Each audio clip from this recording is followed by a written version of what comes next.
Detroit Lions fans, which I am one of you, got some bad news. Ahmed Hassanin has a significant injury.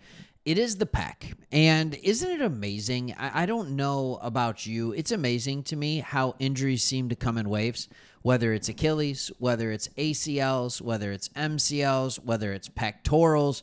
It seems like there's only so many injuries that can happen of a significant nature. And a lot of Lions have had this pec issue.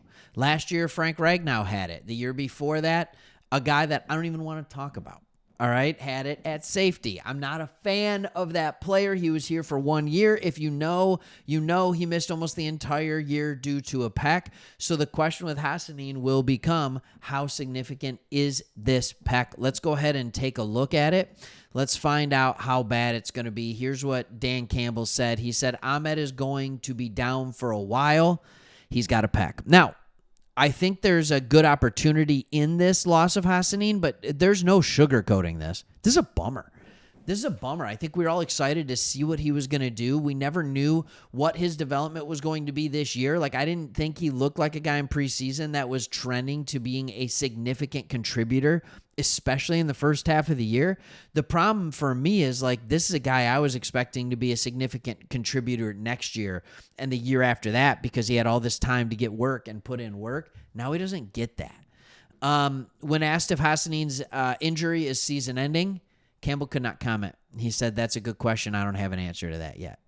Okay, so let's talk about two things that it gives the Detroit Lions the opportunity for, and I do want to talk about this. One is just from a roster construction standpoint, and the other one is a free agent that's still sitting out there at defensive end that makes a ton of sense for the Detroit Lions to bring in, while the other one is a trade that everybody's talking about the Detroit Lions being possible for. I like one of the options. I hate the other option. So let's just do kind of a deep dive in the video today, and we'll kind of go there. Now, here's what people have to, we're going to hang tight on what to do with his injury. Here's the interesting decision. If the Detroit Lions believe this injury will last a significant amount of time, which it will, all right, but won't threaten his season, they could place him on IR at cutdown date. So they can wait till the cutdown. They can place him on IR. That way he won't count against the 53-man roster, but is eligible to return after the first 4 games. You need to put a player on at least 4-week IR that starts when the season starts. So at cutdown days. If they believe he can return before them, they could keep him on the 53 and just go from there. If they believe the season is over, they could opt to place him on IR right now, which would officially end his rookie season. To me, Dan Campbell said, with where we're at right now, we're going to hang tight. He's saying, like, hey, that we're not necessarily going to do any of those things yet. So this, in all likelihood, is moving toward they put him on the 4-game IR, the 4-game IR coming out of the cutdown, and then they can always further add him to IR, but they have to make the decision. If they know he's not going, if they know for a fact he's not going to come back and they figure that out in the next 2 weeks, because they have a couple weeks to figure it out, all right, like 12 days, something like that, then you're like, no, they have over 2 weeks. I was wrong on the 12 days. It's more like 20 days. All right. So they have the opportunity to say, yeah, he's going to be out for the year. This is a severe pec tear. We're just going to put him on the full IR. It doesn't make sense to do anything different. And even if they think he could get back by week 2 or week 3, I still would place him on the 4-week IR if I'm being completely honest. Like, let him rest, let him get completely healthy, and then keep your players that you have. It allows you to keep one more player. And by the time that week 4 comes and he's eligible to get off the IR, other people are going to have injuries, and so there's going to be plenty of room. So who does this open up opportunities for? We're going to look at 3 options. In-house, kind of in-house with a free agent, and a big trade. So if the Lions opt to go with one of the IR options, it would open opportunities like these guys. All right, Nate Lynn, who has been playing really well. In fact, I don't know if you noticed, in the last preseason game, Nate Lynn was the guy and Isaac Ukwu before Ahmed Hassanin. But Nate Lynn, Isaac Ukwu, and Mitchell Agude are guys, and we've been hearing really good things about Agude and Lynn.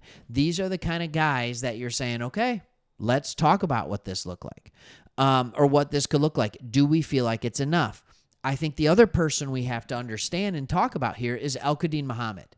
So when I look at the Lions edge room, this is all of them, right?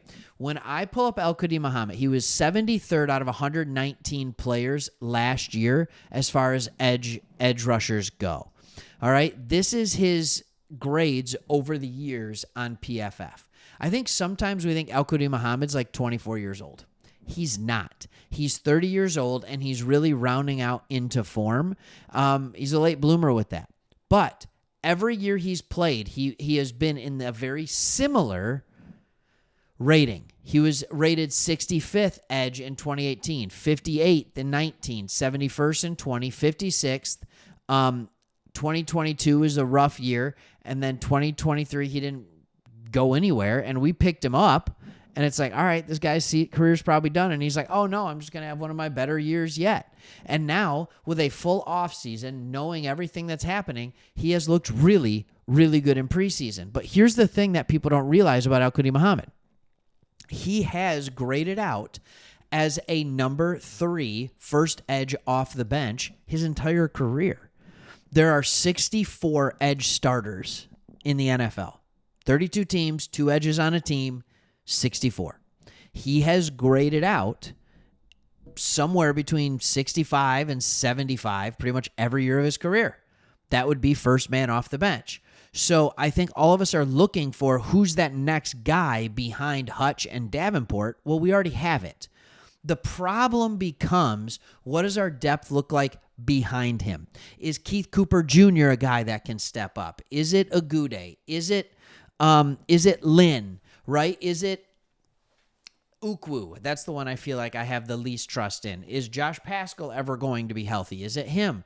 It's a bunch of maybes, all right? I don't feel great about it, all right? So naturally you would be going and you were looking at this guy, all right? Zadarius Smith. And you'd be looking at a guy like Zadarius Smith and you'd be saying to yourself like, hey, can we run it back with Zadarius Smith, who has had a really good career, all right? A really good career, no problems with him, all right? If you look at his grades throughout his career, all right, he has been a consistent performer. Look down here at the bottom. He's been a consistent performer all these years right here. 83.3, 83.1. His second, third, and like 5th best year of his career were all after the age of 30. So we're not going to act like this is a guy that he's losing it and he doesn't have the ability to play well anymore. He did not tackle well for the Lions last year. He did not tackle well. This defense is going to ask him to do slightly different things. So I think things could go really, really well for him. So in-house, bringing a free agent out of house, and then we have this guy, Trey Hendrickson. I mean, we have to talk about it. The Bengals and him cannot come to an agreement. There is going to likely be a trade. I say there's likely going to be a trade. That's not true. All right, teams almost always figure this out. The Bengals are just like, hey, we don't have enough money to pay this guy. So here's what they're looking for. They're looking for a young defender, right here, a young defensive player, and a 2026 first-round pick. And the young defensive player does not necessarily have to be a defensive end. So who is that? Who is a young defender that doesn't have to be a defensive end? Is it Ennis Rakestraw? Like, I don't know what that is. Right? Is it one of our D tackles? Is it I don't know. I don't know who a young defender is. Like, is that a former, like a high level young defender? Or is it like I'm hoping to make the roster young defender? It seems like they'd be saying we want a starter caliber defender and a first round pick. No way. Absolutely not. I wouldn't give just a first-round pick for Trey Hendrickson for the right to pay him $35 million a year. When you look at via over the cap, what the top defensive edges are making, it's TJ Watt on, I think, a 3-year deal, Myles Garrett on a 4-year deal, Danielle Hunter, Max Crosby. Trey Hendrickson's going to factor in right here. Right here. Aiden Hutch is going to be right here. He's going to get 42. And so, like, how are you going to pay Hutch $42 million? You're going to then pay Hendrickson $35 million. So that's what, $77 million? And then you're paying Goff $60 million? Like, that's well over half. That's half the cap to 3 players. You can't. The Detroit Lions have $50 million available on the cap this year. So everybody's like, yeah, we can afford them. Let's go. Here's the problem. The Detroit Lions are like $43 million or something like that over the cap next year, and the year hasn't even started.